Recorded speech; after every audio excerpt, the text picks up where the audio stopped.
আসসালামু আলাইকুম। আপনারা দেখছেন যে এই ৪ তলার মোটরগুলো সেটিং করা।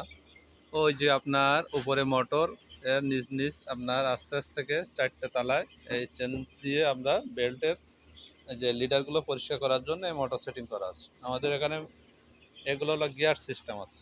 যেটা যখন পরিষ্কার করবেন তখন সেটাই চালাতে পারবেন। এখন আসলে লিডার পরিষ্কার করার টাইম না, যেহেতু আমরা দেখাতে পারছি না ঘুরিয়ে। তবে আমাদের সাথে থাকবেন।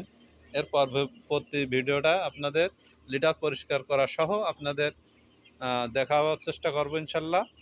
আর আপনারা আমাদের চ্যানেলটা দেখে সাবস্ক্রাইব করবেন আর শেয়ার করে দেবেন, যেন আপনার মাধ্যমে আরও অন্য কেউ এবং অন্য ভালো ভালো খামারিরা যেন আমাদের কাছে যোগাযোগ করতে পারে। এজন্য আপনাদের অনুরোধ, আপনারা আমাদের চ্যানেলটা এবং ভিডিওটা সাবস্ক্রাইব করবেন। ভিডিওটা দেখে সাবস্ক্রাইব করবেন, শেয়ার করবেন।